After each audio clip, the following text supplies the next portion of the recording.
the nation is still kind of reeling about the events of last week when we found out some of the horrific details of what happened in that dance hall, in that Taylor Swift dance class last summer, when Axel Rudakabama went in there and stabbed 3 little girls to death, tried to kill 8 more and tried to kill 2 adults as well. Also was found in possession of an Al-Qaeda manual and ricin poison, enough to kill thousands of people. We as a nation, for some reason, are busy trying to say he was not a terrorist. He's got an Al-Qaeda manual and a load of ricin poisons. But because we can't find a particular ideology, you know, I don't know, Islam or something like that, to attach this guy to, we say he's not a terrorist. Al-Qaeda manual, written by an Islamic extremist. A load of ricin poison. You know that phrase? If it looks like a duck and quacks like a duck, it probably is a duck. Axel Rudakabana's a terrorist. Why can't we call him a terrorist? Oh, well, you see, the legal definition is sod the legal definition. He's got ricin poison and an Al-Qaeda manual.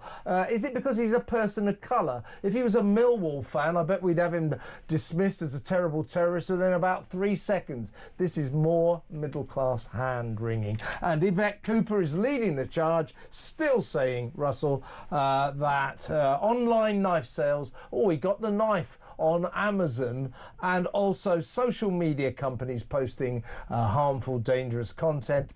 They're the cause of the murders in Southport. What a load of deflective crap. So at the weekend, I went to Amazon, I went onto their website via my app, and I started to search for zombie knife. It auto-filled zombie knife for me. It's popular, but it then displayed an array of zombie knives. Now, I didn't buy one, and it also didn't make me want to go out and stab anyone. So the thought that because something is available, you know, like acid or like guns or bricks or any other weapon, the fact those things are available anywhere, either in a shop or online, the thought that if you prevent those things from being sold, that would stop psychotic lunatics, monsters, evil people like the Southport killer, is for the birds. And the fact that we've got a Home Secretary that doesn't understand that also thinks that by censoring, and this is what we're coming to... I think she understands it. This is a deflective this is, but she knows. But she's advancing... She knows every cutlery drawer's got 50 murder she's advancing the weapons fact that also now, wait for this to happen, that if we censor the internet, if we censor social media so that the Labour Party, because they're Marxists at the moment, our Labour Party, our party in government,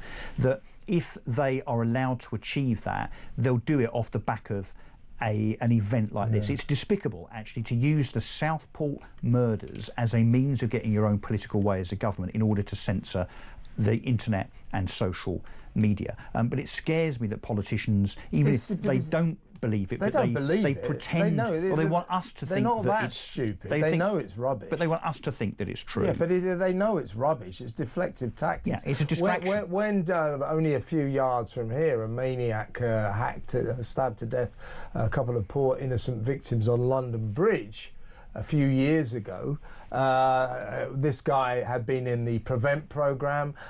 He was radicalised.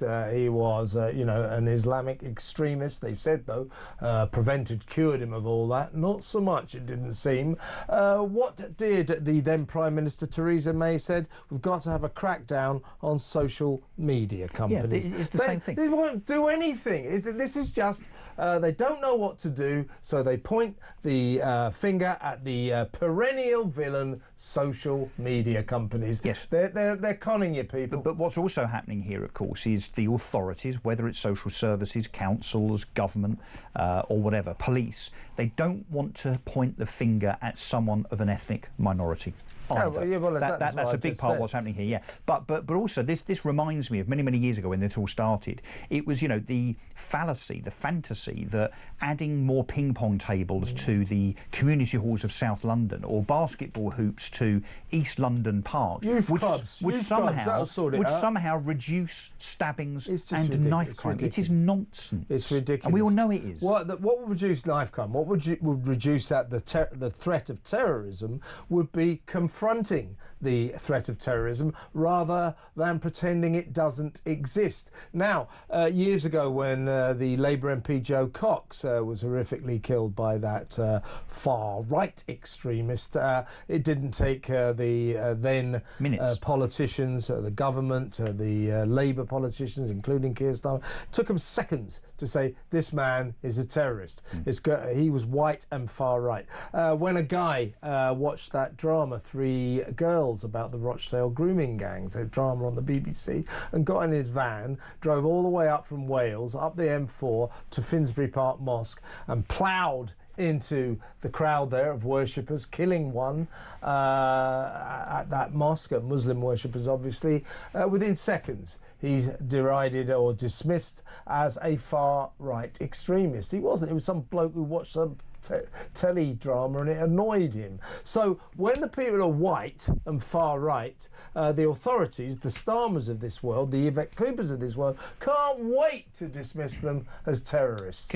When they're people of colour, they go out of their way. When they're actually Islamic or Muslims, they go out of their way to avoid calling them terrorists. It's insanity, folks. Because, as they are on the record as saying, they don't want to inflame racial tensions in communities. Well, I'm sorry if there are things happening in those communities that are worthy of clamping down, and you must do so. The other thing, just quickly though, well, what I would suggest that we do is, rather than letting someone like the Southport killer, and I don't want to mention his name by the way, that's why I'm not, if we don't... It's Axel Rudiger-Barner. Yeah, no, I know. What is that about not...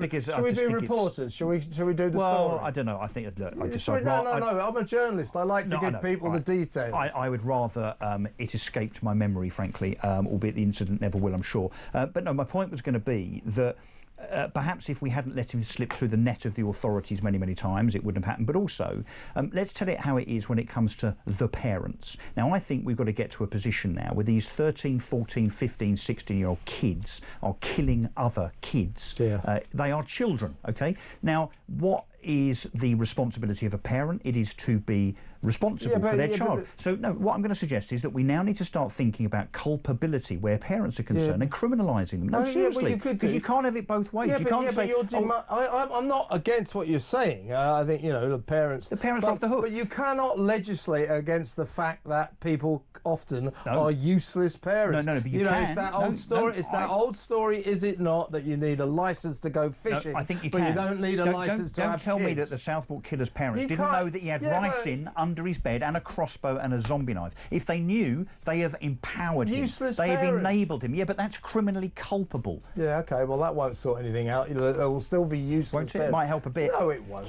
No, Faulting parental responsibility. You'll always have useless parents. Criminalise them. Well, that won't make them good parents. These people are useless. Don't need to make them good parents. Anyway, they need to shock thank you very much, Russell.